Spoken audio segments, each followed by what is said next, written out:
Hola a todos, buenas noches. Gracias por estar aquí una vez más. Estamos súper contentos de tenerlos pues en casa y también a través del en vivo. Y bueno, pues con la noticia de que esta ya es nuestra última clase, la verdad es que estamos contentos. Pues agradecidos con Dios por todo lo que ha hecho, principalmente con nosotros, porque la verdad es que aprendimos un montón. Cuando explicas, lo dijimos al principio, los primeros que necesitan sumergirse en la palabra son los que enseñan. Entonces, esto nos pasó a David y a mí y descubrimos cosas muy interesantes en estos 4 puntos de vista del Evangelio, ¿no? Ojalá que para quien esté viendo este video, ya sea en este momento o extemporáneo, pueda ser tan útil y sea de tanta bendición como lo fue para nosotros. De verdad lo deseamos de corazón. Y bueno, pues estamos súper agradecidos con Vereda por darnos la oportunidad de hablar delante de todos ustedes, de toda la iglesia. Pues bueno, esperamos que más adelante nos sigamos viendo por acá, que podamos seguir compartiendo y que sigamos creciendo en la palabra de Dios, ¿no? Entonces, pues creo que vamos a comenzar, ¿sí? Vimos en todo este tiempo, pues el punto de vista desde Marco, después vimos a Lucas y después vimos a Mateo y nos fuimos como del más corto y como más sencillo de digerir al más complejo, al más completo, podría decirse así, o al más profundo, ¿no? Que es el Evangelio según el punto de vista de Juan. Y en esta ocasión estamos ya en la segunda y última parte del Evangelio de Juan. Y bueno, pues acá ya la semana pasada con David vieron pues los primeros capítulos y ahorita vamos a ver esta segunda parte cuando ya entramos a este tiempo en donde ya se empiezan a cumplir las cosas que estaban escritas desde el Antiguo Testamento, ¿no? Y vamos a empezar a ver desde el capítulo 18. Ya nos...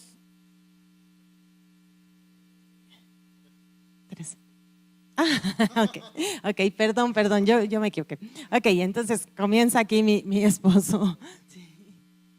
Bueno, chicos, buenas noches a todos. La semana pasada, y lo pueden ver en sus materiales, vimos la primera parte de Juan, que es el libro de las señales, el libro de los signos o el libro de los milagros, que estos iban del capítulo 1 al capítulo 12. Y en esta parte vimos los 7 discursos de Jesús y aparte vimos los 7 milagros, ¿vale? Que esto los fuimos repasando. A partir de hoy vamos a ver la segunda parte, que sería el libro de la gloria, ¿vale? Y en esta sección vamos a dividirlo en 2 también, el libro de la gloria, que sería el último discurso de Jesús, que sería en el marco de la última cena o en el de la Santa Cena, y aparte la pasión de Cristo, ¿ok? Y el último discurso, que sería el que les vamos a hablar en este momento, iría del capítulo 13 al capítulo 17, ¿ok? Que esto pues lo pueden ver en su material.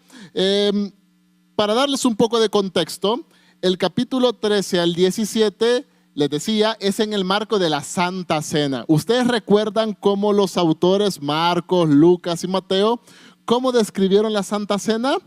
Pues lo describieron en una porción algo pequeña. Recordarán, ¿no? Que es lo que hacemos por lo general en las semanas de la pasión, en la Semana Santa, ¿ok?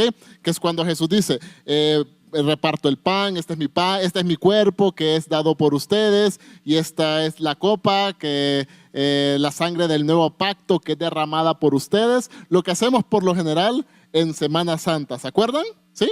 Bueno, déjenme decirles que aunque los evangelios sinópticos pues lo dicen de una manera pues muy resumida, en el evangelio según Juan van a haber 5 capítulos que nos relatan de una forma muy detallada lo que Jesús hizo y aparte lo que Jesús dijo. Es decir, el evangelio según Juan nos va a adentrar en todo lo que pasó en esa noche que le podríamos decir el Jueves Santo, ¿vale? Que sería la noche en la cual Jesús fue entregado y comió con sus discípulos, ¿vale?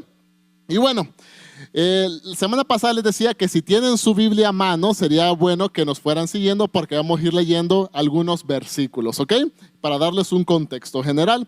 Y bueno, en el marco de la última cena, veamos desde el versículo 4 del capítulo 13, que Jesús se levantó de la cena y se quitó su manto y tomando una toalla se la ciñó. Luego puso agua en un lebrillo y comenzó a lavar los pies de los discípulos y enjuagarlos con la toalla con que estaba ceñido. Jesús, previo a dar su último gran discurso, primero hizo algo. Primero Jesús quería darnos un ejemplo, quería darle un ejemplo a sus discípulos como tal. ¿Y cuál fue ese ejemplo? Fue lavarles los pies. ¿Que quién lavaba los pies en aquel entonces, en el primer siglo, inicio del primer siglo? Eran los siervos.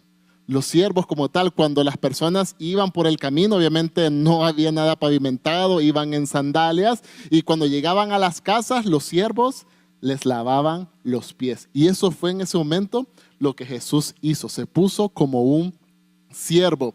Y cuando iba a llegar a Pedro, Pedro le dijo, Señor, ¿cómo tú, siendo tú, me vas a lavar los pies a mí? No, nunca lo vas a hacer, dice Pedro.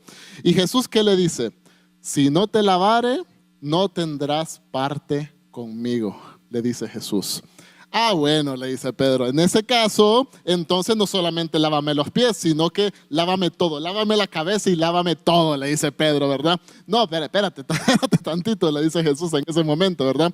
Quien está limpio solamente necesita lavarse los pies y ustedes están limpios. Y después de eso, cuando Jesús les lava los pies, versículo 12, Él les pregunta a sus discípulos, ¿sabéis lo que os he hecho?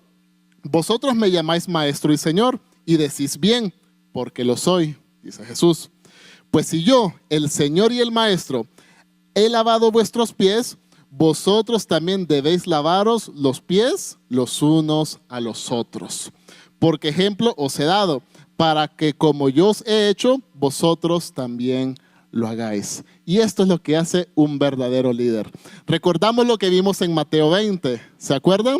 Que Jesús dijo, el que quiera ser el más grande debe ser el servidor de los demás.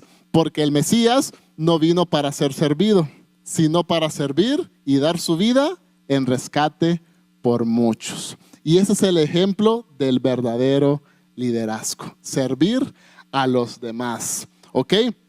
Y bueno, Jesús les lava los pies y continuamos en el marco de la última cena y en el versículo 30 es cuando Judas sale, ya más o menos Jesús había dado como la indirecta de que uno de sus discípulos lo iba a traicionar, incluso más o menos dijo quién era y en ese momento pues Judas se va para concretar el plan macabro de entregar en este caso a Jesús. Y en el marco de la última cena continuamos, versículo 34, Jesús hablando dice, un nuevo mandamiento os doy.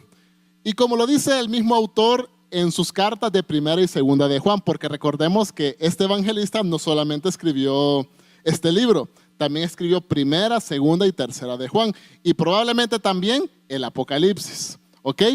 Entonces dice, un nuevo mandamiento os doy, que en las cartas de primera y segunda de Juan dice que no es nuevo, porque lo hemos tenido desde el principio, ¿ok? ¿Y cuál es este mandamiento?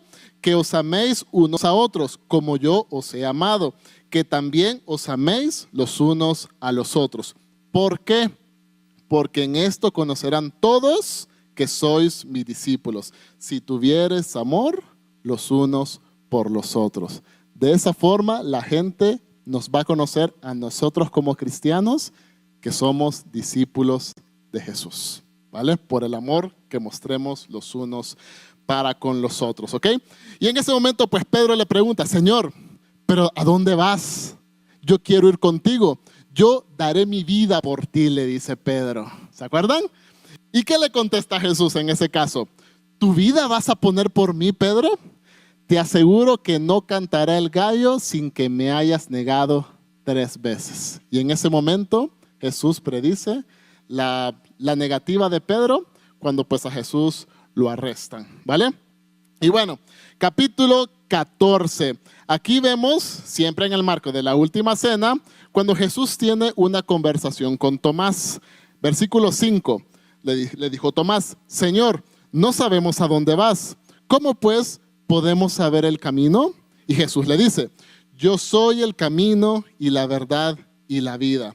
No es que la sé, no es que la tengo, no es que se las voy a decir, sino que yo soy.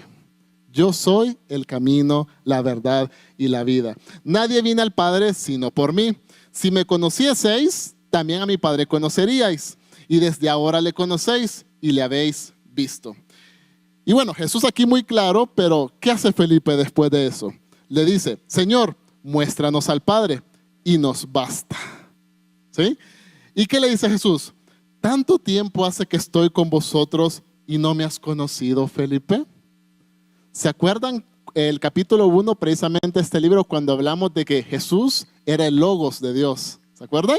Cuando también en Colosenses, Pablo también dice, Jesús es la imagen visible del Dios invisible. Si vemos a Jesús, estamos viendo al Padre. ¿Ok? Pero en ese momento como que Felipe pues no lo entendió mucho, y eso que ya llevaba algún rato con Jesús. Y aquí vemos que ni aún los discípulos directos de Jesús eran personas perfectas, ¿vale? Ahí pues lo podemos ver, ¿ok? Y bueno, posterior a eso, Jesús promete la venida del Espíritu Santo, y en el capítulo 21, Jesús dice, ¿quién es el que verdaderamente lo ama? ¿Ok? ¿Cómo nosotros podemos demostrar nuestro amor por Jesús? Y Jesús dice, el que tiene mis mandamientos y los guarda, ese es el que me ama. Y el que me ama será amado por mi Padre. Y yo le amaré y me manifestaré a él. ¿Ok? Nosotros no, el amor no se demuestra simplemente diciendo te amo, te quiero. Al menos para con Dios es guardando sus mandamientos. ¿Ok? Lo que Él vino a enseñarnos, ¿vale? Y bueno, a partir del capítulo 15 es cuando Jesús enseña sobre la vid y los pámpanos. Cuando Él dice, yo soy la vid y vosotros sois los pámpanos. Si los pámpanos o las ramas están separadas de la vid o del tallo, pues nada pueden hacer. Pero si estamos pegados a la vid o al tallo, vamos a llevar mucho fruto, dice Jesús. ¿Se acuerdan? Eso más o menos lo vimos una vez en Alfa. No sé si se acuerdan, ¿ok? Bien, y otra vez en el capítulo 12 vuelve a decir Jesús, este es mi mandamiento, que os améis unos a otros como yo os he amado. Juan usa mucho esto en sus libros, repite y repite y repite. Si se fijan, en el capítulo 13, 14 y 15, ya Jesús nos dijo 3 veces que nos améis los unos a los otros. ¿Y esto para qué es? Para que quede muy clara la idea. Y lo utiliza con un sentido muy pedagógico. De hecho, en este mismo último discurso de Jesús, vamos a ver que múltiples veces Jesús dice, viene el Consolador, refiriéndose al Espíritu Santo. Y continuamos versículo 13. Nadie tiene mayor amor que este, que uno ponga su vida por sus amigos. Vosotros sois mis amigos, dice Jesús, si hacéis lo que yo os mando, recordando que esa es la forma de amar a Jesús, si hacéis lo que yo os mando, dice Jesús. Versículo 15, ya nos llamaré siervos, porque el siervo no sabe lo que hace su Señor, pero os he llamado amigos, porque todas las cosas que oí de mi Padre, os las he dado a conocer. No me elegisteis vosotros a mí, sino que yo os elegí a vosotros. Y os he puesto para que vayáis y llevéis mucho fruto, si estamos pegados a la vid que es Él. Y vuestro fruto permanezca, para que todo lo que pidiereis al Padre en mi nombre, Él os lo dé. Esto os mando, otra vez nos lo vuelve a decir Jesús, que nos améis los unos por los otros. ¿Ok? Y bueno, posterior a eso, pues Jesús nos enseña acerca del Espíritu Santo. Hubieron 3 o 4 clases de Alfa en las que hablamos más o menos del Espíritu Santo. Aparte, Jesús enseña sobre la oración, y después de que Jesús enseña sobre la oración, ¿qué es lo que Él hace? Se pone a orar, ¿ok? Para darnos precisamente el ejemplo. A partir del capítulo 17, pues Jesús inicia pues orando por sí mismo, ¿ok? hablando con el Padre. Y en el versículo 3, Jesús explica qué es la vida eterna, ¿ok? ¿Y qué es la vida eterna? Jesús dice, que te conozcan a ti, refiriéndose al Padre, el único Dios verdadero, y a Jesucristo, a quien has enviado, ¿ok? Aquí pues Jesús dice que la vida eterna es la comunión en este caso con el Padre, con Dios y con su Hijo Jesucristo. Esa es la vida eterna, ¿vale? Y a partir del versículo 6, Jesús termina su gran discurso en el marco de la última cena, cuando ora por sus discípulos, ¿ok? Recordando esas oraciones sacerdotales que hacemos incluso aquí en la iglesia, ¿ok? Cuando ora por nosotros como tal, ¿ok? Por la comunidad, ¿sale? Y bueno, y de aquí lo que quiero resaltar es a partir del versículo 14, cuando Jesús en su oración le dice al Padre, yo les he dado tu palabra y el mundo los aborreció, porque no son del mundo, como tampoco yo soy del mundo. No ruego que los quites del mundo, sino que los guardes del mal. No son del mundo, como tampoco yo soy del mundo. Versículo 14. Como tú me enviaste al mundo, así yo los he enviado al mundo. Y aquí me gusta esa dicotomía, ¿ok? Cuando Jesús dice, no son del mundo, pero están en el mundo. No ruego que los quites del mundo, mas guárdalos del mal. ¿Qué nos está diciendo ahí Jesús? ¿O qué le está diciendo Jesús al Padre intercediendo por nosotros? Que el mundo como tal es nuestro campo misionero. Recordando precisamente la gran comisión que estudiamos al final del libro de Mateo. ¿Ok? El mundo es nuestro campo misionero. Y para cerrar, chicos, me gusta en el versículo 20 que Jesús, antes de eso, pues está orando por sus discípulos. Pero miren la oración que hace, cómo continúa la oración de Jesús en el versículo 20. Mas no ruego solamente por estos, es decir, los que estaban en ese momento con él, sus discípulos, sino también por los que han de creer en mí por la palabra de ellos. ¿A quién creen que se refería Jesús? A nosotros. ¿Ok? A nosotros. Jesús, en su última noche en la tierra, antes de ser crucificado, Jesús estaba orando por nosotros, ¿vale? 2000 años después, ¿vale?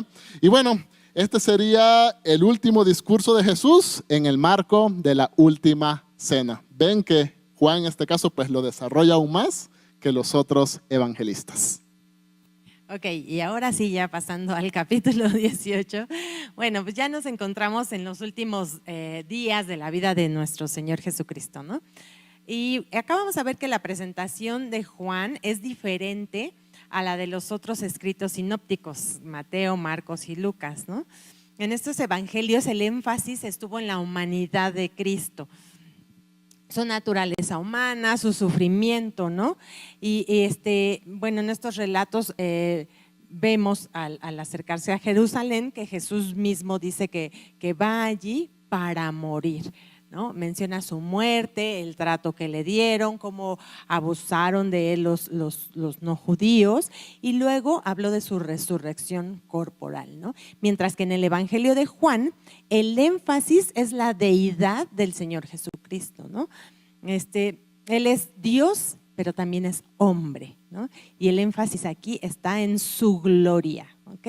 Entonces, bueno, pues después vemos su arresto, su muerte, su resurrección, y ahí también se manifiesta su gloria, ¿ok? Recordemos que en este último discurso repite con frecuencia, ¿no? Repite que volverá al Padre. Entonces, bueno, y avanzando un poquito en Juan 18:5, vamos a ver también el arresto de Jesús en el Getsemaní y el juicio ante Anás.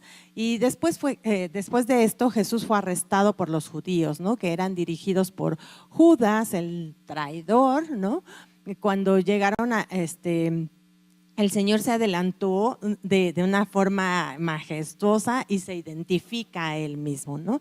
Y en ese momento dice que todos retrocedieron y cayeron a la tierra, ¿no? Nadie podía haberle hecho ningún daño si Él mismo no hubiera decidido beber de la copa que el Padre le había dado para llegar a ser nuestro Salvador. ¿Recuerdan esta imagen, ¿no? En donde dice, si es posible, pasa de mí esta copa, ¿no? Pero entonces Él bebe de esta copa para salvarnos a nosotros, ¿no? Juan no incluye la agonía en el huerto, por ejemplo. Juan no registra su oración y su sufrimiento extremo, sino más bien habla de su gloria. Él resalta la gloria. Más adelante vamos a ver que la primera negación de Pedro, el juicio de Jesús ante el sumo sacerdote, igual otra vez vemos la negación de Pedro, el juicio ante Pilato, ¿no? Que también acá Pilato fue el encargado de juzgar a Jesús, pero pronto se da cuenta que él es inocente, ¿no? Y quiso soltarle, pero no podía hacerlo por la insistencia de las autoridades judías, ¿no? Entonces él sabía, y por eso entra y sale una y otra vez, ¿no? Sin saber qué decidir, pero pues al final lo deja, ¿no? Vemos aquella icónica imagen donde se lava las manos, ¿no? Para librarse de esa carga. Después vemos la muerte de Jesús en el Gólgota, su sepultura en la tumba de José de Arimatea, ¿no? de aquel José que se acerca a decir, yo tengo un espacio para él. Después vemos la resurrección de Jesús. Y pues al parecer ninguno de sus discípulos esperaban que esto fuera a ocurrir, fíjense. Empezaron a creer cuando vieron la tumba vacía y los lienzos en los que había sido envuelto su cuerpo, ¿no? Y había sido envuelto de una forma que encontraron esta envoltura sin verla desacomodada. Entonces, pero imagínate la escena en donde pues los discípulos estaban expectantes de lo que iba a pasar, de cómo iban a pasar las cosas. Yo me quiero poner como en este papel también de que no sabemos cómo va a ser la venida de nuestro Señor, ¿no? La palabra lo describe, pero estamos expectantes, ¿no? De esto. Me imagino esto mismo con los discípulos, con lo que estaban viviendo ellos, expectantes de cómo iban a suceder las cosas, ¿no? Y acá pues más adelante pues vemos la aparición a María Magdalena, la aparición a sus discípulos, la aparición de Jesús hacia Tomás, que bueno, pues a un Jesús resucitado tuvo que vencer la resistencia que tenían los discípulos para creer, ¿no? Porque vemos a un Tomás que dice, ¿cómo sé que eres tú, no? Entonces, y bueno, después el Señor de nuestros corazones. Este es un motivo para que tú y yo estamos convencidos de servirlo a Él, ¿no? De amarlo, de saber que Él estableció su reino y está en gloria, ¿no? El capítulo 21 estaba leyendo algunas cosas que dice que es como un epílogo, ¿no? Vuelve a aparecer a sus discípulos, como que en el 20 había terminado, pero como que el 21 sirve como para reforzar, ¿no? Entonces aparece otra vez a sus discípulos y vemos ahí escenas con ellos y todo muy, muy, muy personal. Y a Jesús resucitado, ¿no? Y vemos también cómo le hace las 3 preguntas a Pedro. Casualmente, las 3 veces que Pedro lo negó, también le hace 3 preguntas a Pedro y le pregunta una y otra vez, ¿Pedro, me amas? ¿No? Y Pedro le da respuestas, ¿no? Pedro, ¿me amas? Y le vuelve a dar otra respuesta y otra vez. Entonces esto es súper interesante, ¿no? Me imagino que para Pedro este proceso de restauración fue duro, porque pues, imagínate haberlo negado y después tenerlo de frente y ya incluso de frente a un Jesús que ya lo perdonó, que no necesita explicación, ya lo perdonó, ya lo tiene de frente, ya le está preguntando, ¿me amas? ¿No? Y con un propósito, porque también tenía un propósito su pregunta. Finalmente él reconoció que aunque su amor era pobre, él amaba al Señor, ¿no? Porque pues sí, su amor delante del amor que todo lo cubre, que todo lo llena, pues su amor, el amor de Pedro era pequeño, ¿no? Como seguramente muchas veces tú y yo nos hemos sentido, ¿no? Creo que con esto Pedro dejó de jactarse y de sentirse superior a otros discípulos, porque durante este trayecto vimos a Pedro, a ese Pedro aguerrido y que quería dar el paso primero y que siempre quiso así como proteger a Jesús, ¿no? Pero pues con todo esto, pues la verdad es que cuántas veces no te has estado en esta situación en donde crees que todo puedes y que tu fe está firme y todo, y de repente vienen a leer, ¿no? Sí, listo. Entonces, de repente vienen cosas que nos hacen dudar y tambalear un poquito, ¿no? Entonces, la pregunta sería, ¿amamos al Señor? ¿Nos sentimos superiores a los demás cristianos? Cuidado con esto, porque no nos vaya a pasar lo que a Pedro, ¿no? Tal vez porque puedes decir, es que yo tengo muchos años en el Señor y yo sé muchas cosas. Cuidado, porque si a Pedro le pasó, estoy segura que a ti y a mí también nos puede suceder, ¿no? Y bueno, acá necesitamos resaltar 3 palabras de este evangelio, que es luz, amor y vida, ¿no? En un mundo donde está lleno de luces, pero también de oscuridad, de falta de transparencia, donde parece que no se pueden disipar las tinieblas espirituales, ¿no? Ya vemos, no sé si te pasa, pero imagínate que enciendes el televisor y por 5 minutos ves que todo está hecho de cabeza, ¿no? Entonces, en este mundo, pues Jesucristo es la luz, ¿no? En un mundo de amores traicionados, de familias rotas, de desconfianza, de corazones divididos, de hogares divididos, Jesucristo nos ofrece la realidad del amor de Dios, que nosotros podemos experimentar cuando decimos sí a Dios, ¿no? En un mundo en el que reina la muerte por el pecado, por la rebelión en contra de Dios, Jesucristo en la cruz, ¿no? En la resurrección, ofrece perdón y vida eterna. Entonces, Él puede llenar tu vida y la mía de estas 3 cosas, de luz, de amor y de vida. Entonces, quedémonos con esto de parte de Juan. Nos viene a dejar como claro en este final del Evangelio según Juan, que está a nuestro alcance esta luz, esta vida. Si tú de repente te has sentido agobiado por lo que está pasando alrededor, ten presente que tienes a Jesús que da luz, amor y vida. ¿Sale? Bien, chicos, ya vamos llegando casi al final. Ya vimos todo el Evangelio según Juan. Pero aparte, yo quiero darles un datito curioso, ¿ok? Que tal vez muchas personas no se fijan, ¿ok? Vimos en la semana pasada, cuando estudiamos el libro de las señales, que habían 7 discursos y 7 señales. ¿Se acuerdan? Pero bueno, alrededor del Evangelio según Juan, vamos a ver en su material, sería la tercera fila, donde está el tercer 7, donde existen 7 metáforas o 7 alegorías del mismo Jesús. Por ejemplo, en el 6:35 dice, yo soy el pan de vida. En el capítulo 8 Jesús dice, yo soy la luz del mundo. En el capítulo 10 él dice, yo soy la puerta del redil de las ovejas. Aparte dice, yo soy el buen pastor. ¿Ok? En el capítulo 11 dice, yo soy la resurrección y la vida. ¿Vale? En el 14 dice, yo soy el camino, la verdad y la vida. Y en el 15, que lo vimos ahorita en el último discurso de Jesús, yo soy la vid y ustedes los pámpanos. Y ahí pues el autor nos muestra 7 alegorías o 7 metáforas acerca de Jesús, haciendo énfasis en el número 7.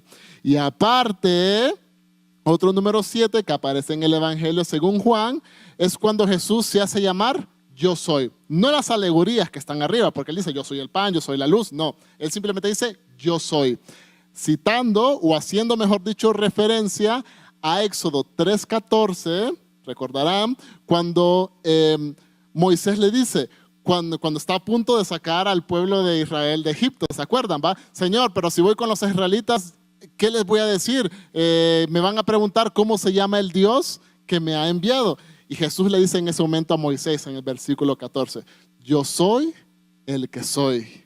Diles a los israelitas que yo soy, me ha enviado. ¿Vale? Entonces Jesús, en este libro, hace 7 referencias al yo soy.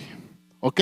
Y eso lo podemos ver en el capítulo 4, cuando Jesús habla con la mujer samaritana, en el versículo 6, cuando Jesús está caminando sobre el agua, lo vemos 3 veces en el capítulo 8, conversando con incrédulos y aparte haciendo la referencia con Abraham, cuando dice, antes que Abraham, yo soy. ¿Se acuerdan? Que lo vimos la semana pasada.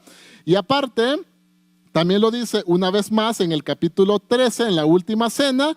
Y por último, lo dice por 7ª vez en el capítulo 18, cuando le preguntan, cuando Jesús les pregunta a los que lo van a arrestar, ¿a quién buscan? A Jesús Nazareno. Yo soy, dice Jesús. Y ¡pum! Todos se van al suelo. ¿Se acuerdan de eso? Bueno, entonces aquí el autor nos presenta 7 discursos, 7 señales, 7 metáforas o alegorías y 7 yo soy. ¿Vale? Y si nos vamos al Apocalipsis, ¿cuántas cartas?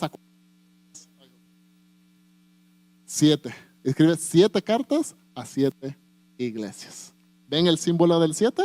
Bueno, ese es un mensaje o una intención que también tiene el autor. Y bueno, ahora los dejo con mi esposita, que les va a dar la conclusión de todo el curso.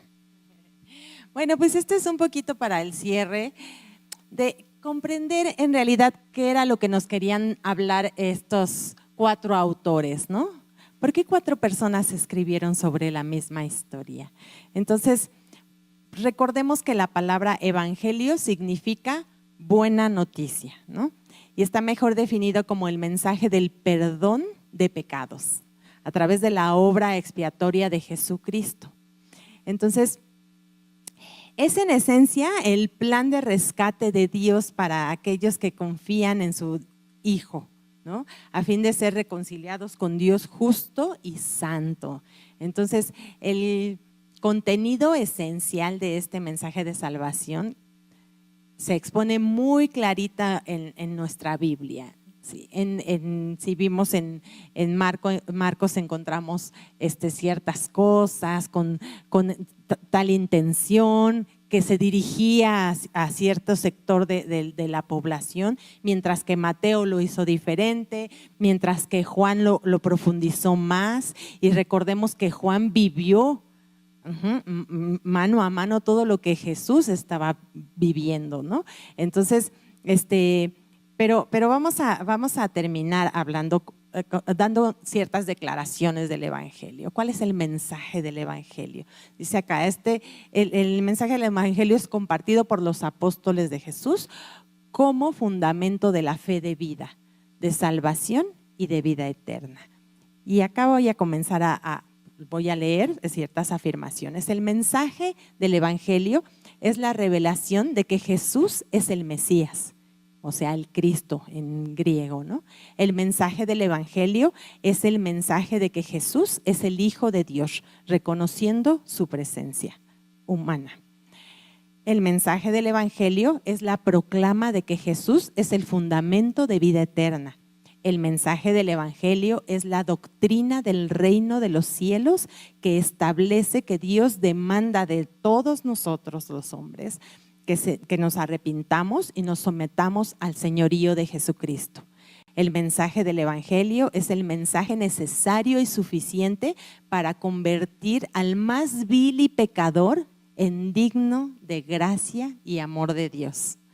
El Evangelio es la proclamación del reino de los cielos, la cual establece la decisión de Dios en conciliar al hombre con su Hacedor.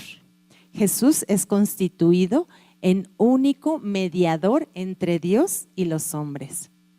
El mensaje del Evangelio es la regeneración del hombre por medio del Espíritu Santo.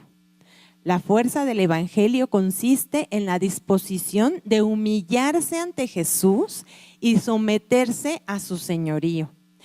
La fuerza del Evangelio no depende de la capacidad intelectual de la persona, ni de su preparación académica ni teológica. El Evangelio del Reino se establece sobre el fundamento de la fe en Jesús como único mediador de un nuevo pacto.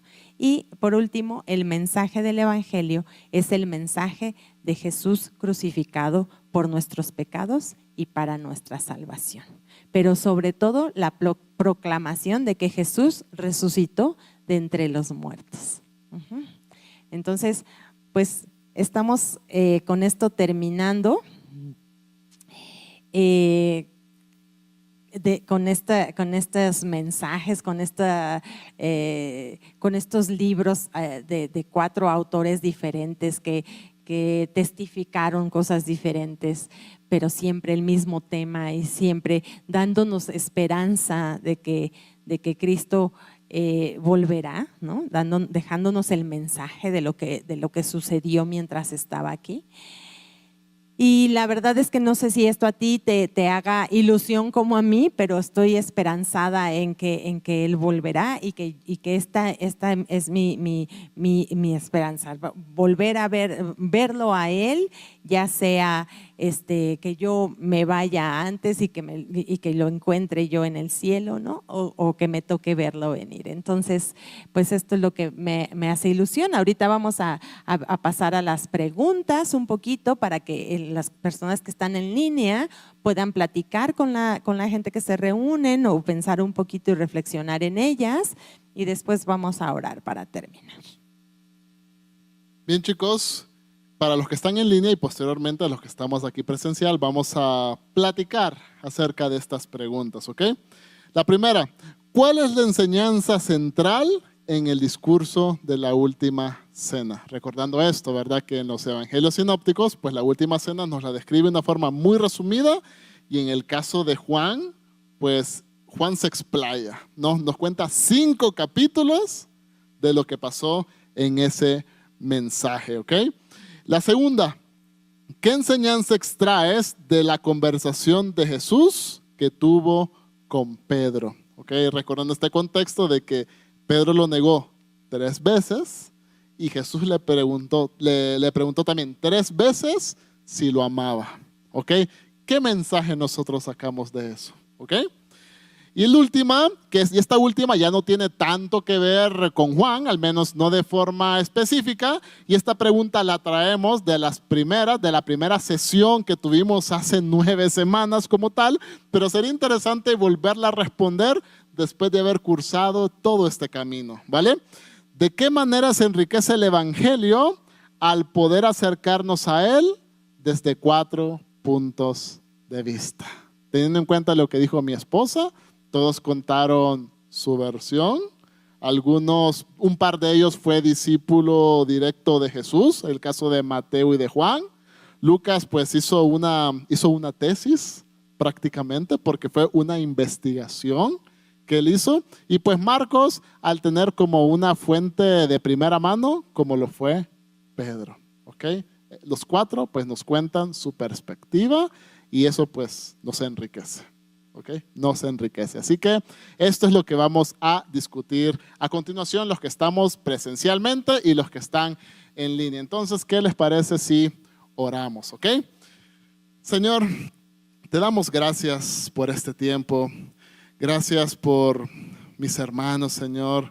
Gracias por esa hambre que tú les diste para estar acá, Señor, para profundizar cada vez más en tu palabra, para poder conocerte más, Señor, porque nosotros no podemos presumir que te conocemos si no leemos tu palabra, Señor.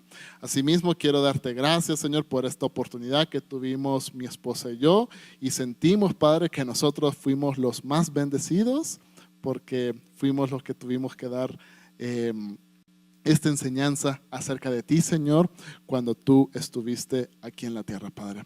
Nos ponemos en tus manos, guarda nuestros caminos de regreso a nuestra casa, En el nombre de Jesús. Amén. Gracias, chicos. Gracias, Vereda, por esta tremenda oportunidad. Los amamos. Adiós.